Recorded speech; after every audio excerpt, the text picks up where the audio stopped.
Hello students, आप पढ़ रहे हैं आंतरिक ऊर्जा एक अवस्था फलन के रूप में। आइए इसका पहला पार्ट को देखते हैं, कार्य के बारे में। कार्य क्या होता है।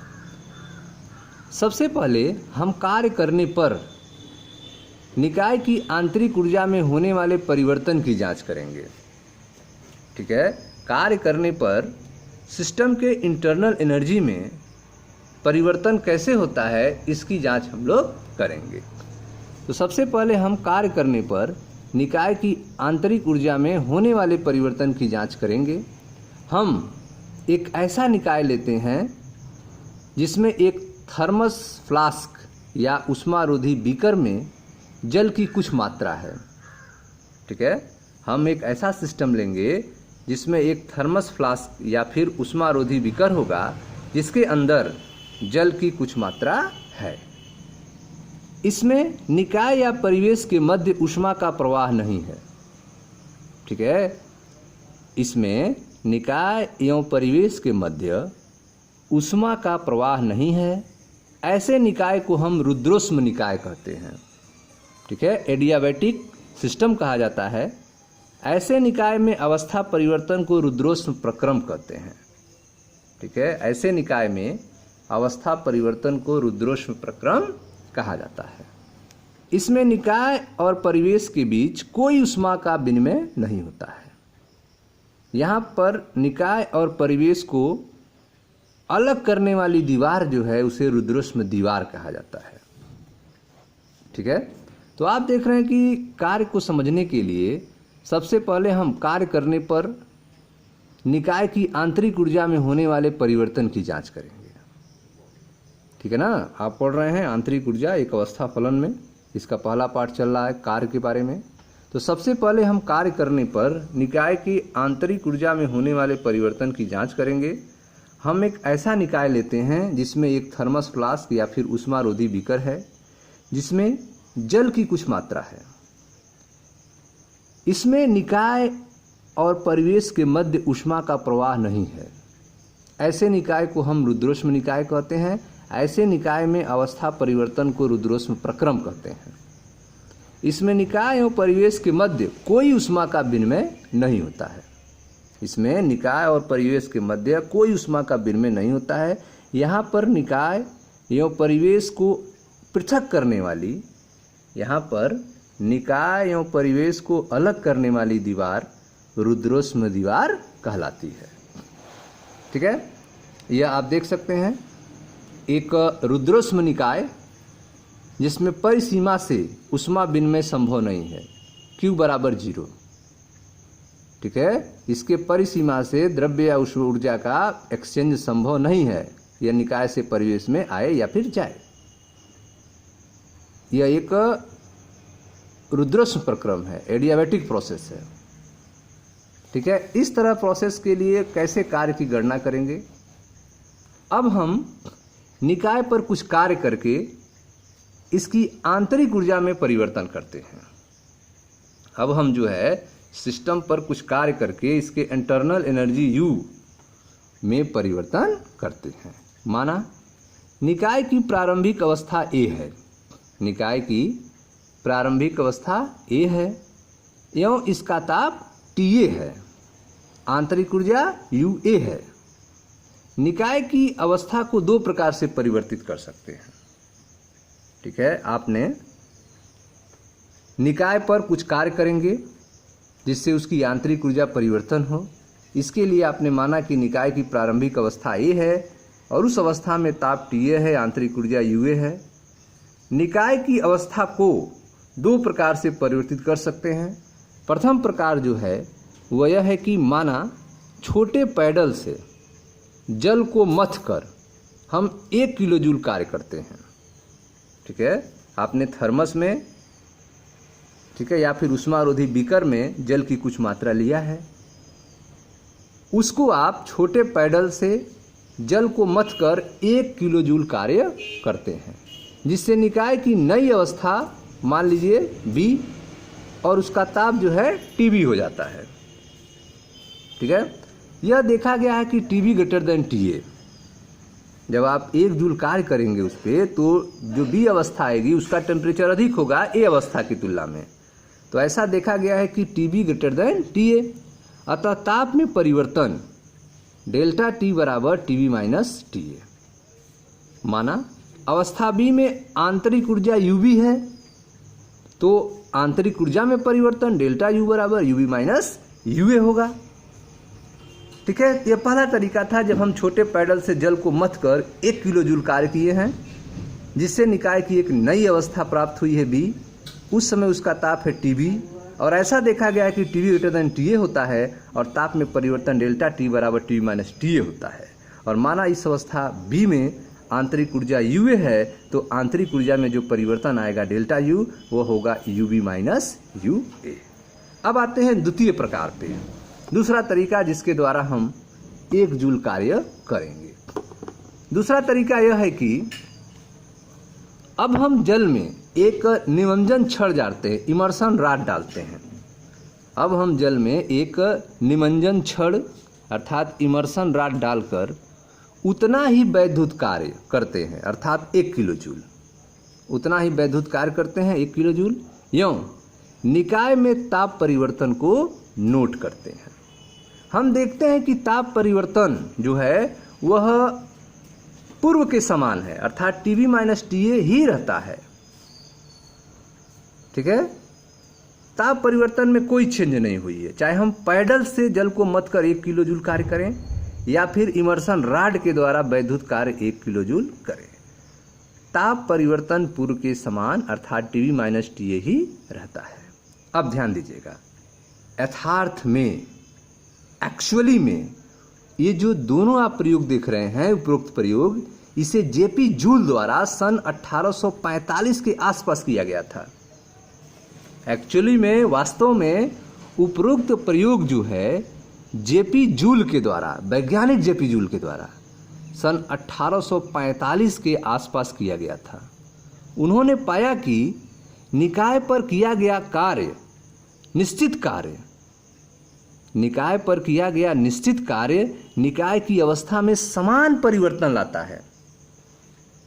निकाय पर किया गया निश्चित कार्य निकाय की अवस्था में समान परिवर्तन लाता है, चाहे कार्य किसी भी प्रकार या प्रक्रम द्वारा किया जाए।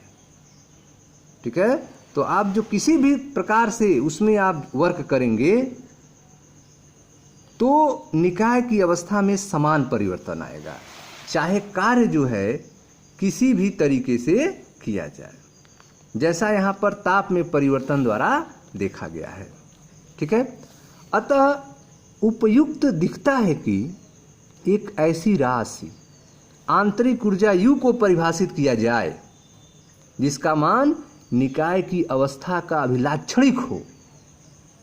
ठीक है, अतः उपयुक्त दिखता है कि एक ऐसी राशि आंतरिक ऊर्जा U को परिभाषित किया जाए जिसका मान जो है निकाय की अवस्था का अभिलाक्षणिक हो, जहाँ रुद्रोष्म प्रक्रम में किया गया कार्य W एडियाबैटिक 2 अवस्थाओं में U परिवर्तन के तुल्य है, अर्थात डेल्टा U बराबर UV2 माइनस U1 बराबर W एडियाबैटिक, W रुद्रोष्म। ठीक है, तो आप देख रहे हैं कि जो 2 प्रयोग किए गए थे, प्रथम प्रकार द्वितीय प्रकार, यह प्रयोग JP जूल के द्वारा सन 1845 के आसपास किया गया था और उन्होंने पाया कि निकाय पर किया गया निश्चित कार्य निकाय की अवस्था में समान परिवर्तन लाता है, चाहे कार्य किसी भी प्रकार प्रक्रम द्वारा किया जाए, जैसा यहाँ पर ताप के परिवर्तन में देखा गया है। अतः उपयुक्त दिखता है कि एक ऐसी राशि आंतरिक ऊर्जा U को परिभाषित किया जाए जिसका मान निकाय की अवस्था का अभिलाक्षणिक हो, जहाँ रुद्रोष्म प्रक्रम में किया गया कार्य WAD 2 अवस्थाओं में U परिवर्तन के तुल्य है, अर्थात डेल्टा U बराबर U2 माइनस U1 बराबर W एडियाबैटिक। अतः निकाय की आंतरिक ऊर्जा एक अवस्था फलन है। निकाय की जो इंटरनल एनर्जी है, आंतरिक ऊर्जा है, वह क्या है? एक अवस्था फलन है।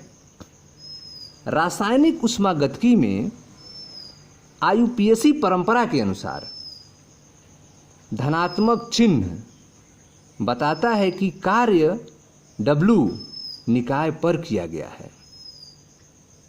ठीक है, अगर धनात्मक चिन्ह आता है तो कार्य जो है वह निकाय पर किया गया है तथा निकाय की आंतरिक ऊर्जा बढ़ जाती है। इसी प्रकार से यदि निकाय द्वारा कार्य किया जाता है तो W एडियाबैटिक ऋणात्मक होगा, W रुद्रोष्म ऋणात्मक होगा, क्योंकि निकाय की आंतरिक ऊर्जा कम हो जाती है। ठीक है, तो रासायनिक ऊष्मागतिकी में IUPAC परंपरा के अनुसार धनात्मक चिन्ह अगर आए तो यह बताता है कि कार्य एडियाबैटिक जो होगा, कार्य रुद्रोष्म जो होगा, वह निकाय पर किया गया है तथा निकाय की आंतरिक ऊर्जा बढ़ जाती है। इसी प्रकार से यदि निकाय द्वारा कार्य किया जाए तो W रुद्रोष्म ऋणात्मक होगा, क्योंकि निकाय की आंतरिक ऊर्जा कम हो जाती है। क्या आप किन्हीं अन्य परिचित अवस्था फलनों का नाम बता सकते हैं? जैसे अभी आपने एक आंतरिक ऊर्जा के बारे में पढ़ा जो एक अवस्था फलन है, तो क्या आप किन्हीं अन्य परिचित अवस्था फलन का नाम बता सकते हैं? आयतन V, दाब P और परमताप T कुछ अन्य परिचित अवस्था फलन हैं। ठीक है, तो आंतरिक ऊर्जा के अलावा जो परिचित अवस्था फलन है आयतन V, दाब P और परमताप T, यह कुछ परिचित अवस्था फलन है। उदाहरण के लिए यदि हम किसी निकाय के ताप में, यदि हम किसी सिस्टम के ताप में, निकाय के ताप में 25 से 35 डिग्री सेल्सियस तक परिवर्तन करें, 25 से 35 डिग्री सेल्सियस तक परिवर्तन करें, तो ताप परिवर्तन 35 degree Celsius minus 25 degree Celsius बराबर 10 डिग्री सेंटीग्रेड होगा। ठीक है, यदि हम किसी निकाय के ताप में 25 डिग्री सेल्सियस से 35 डिग्री सेल्सियस तक परिवर्तन करें तो ताप परिवर्तन जो होगा वह 35 degree Celsius minus 25 degree Celsius बराबर प्लस 10 डिग्री सेंटीग्रेड होगा। चाहे हम सीधे ही 35 डिग्री सेल्सियस तक जाएं या निकाय को पहले कुछ डिग्री तक ठंडा करें। ठीक है, चाहे हम सीधे ही 35 डिग्री सेल्सियस तक जाएं, डायरेक्ट 25 से 35 जाएं, या निकाय को पहले कुछ डिग्री तक ठंडा करें और फिर निकाय को अंतिम ताप 35 डिग्री सेल्सियस तक ले जाएं। इस प्रकार T जो है एक अवस्था फलन है, ताप में परिवर्तन पथ पर निर्भर नहीं करता है। T जो है एक अवस्था फलन है और ताप में परिवर्तन पथ पर निर्भर नहीं करता है। एक तालाब में पानी का आयतन एक अवस्था फलन है। पानी का आयतन भी क्या है? आयतन भी क्या है? एक अवस्था फलन है, क्योंकि इसके जल के आयतन में परिवर्तन इस बात पर निर्भर नहीं करता है कि तालाब कैसे भरा गया है। तालाब बारिश के द्वारा भरा है या नलकूप के द्वारा भरा है या बारिश और नलकूप दोनों के द्वारा भरा है। ठीक है, तो इस तरह से आपने देखा कि आयतन, ताप, दाब यह सब अवस्था फलन होते हैं। जिस तरह से आंतरिक ऊर्जा जो है अवस्था फलन है। ठीक है, तो आपने देखा कि रासायनिक ऊष्मागतिकी में IUPAC परंपरा के अनुसार धनात्मक चिन्ह लेते हैं। इसमें रासायनिक ऊष्मागतिकी में कब धनात्मक लेंगे? जब कार्य निकाय पर किया गया हो तथा निकाय की आंतरिक ऊर्जा बढ़ जाती है। इसी प्रकार यदि निकाय द्वारा कार्य किया जाता है तो W जो है ऋणात्मक होगा, क्योंकि निकाय की आंतरिक ऊर्जा कम हो जाती है। अब जो है पहले जो था थोड़ा सिस्टम अलग था। पहले निकाय पर किए जाने वाले कार्य को ऋणात्मक चिन्ह और निकाय द्वारा किए जाने वाले कार्य को धनात्मक चिन्ह दिया जाता था। ठीक है, पहले निकाय पर किए गए कार्य को ऋणात्मक चिन्ह और निकाय द्वारा किए जाने वाले कार्य को धनात्मक चिन्ह दिया गया था। भौतिकी की पुस्तकों में अब भी इसी परंपरा का अनुसरण हो रहा है, यद्यपि IUPAC ने भी नई चिन्ह परंपरा की सिफारिश की है। ठीक है स्टूडेंट्स, तो यह था आपका आंतरिक ऊर्जा एक अवस्था फलन के पहले पार्ट कार्य के बारे में। और मिलते हैं नेक्स्ट वीडियो में, जहाँ इसके दूसरे पार्ट के बारे में पढ़ा जाएगा। वह होगा आपका ऊष्मा के बारे में। ठीक है स्टूडेंट्स, थैंक यू।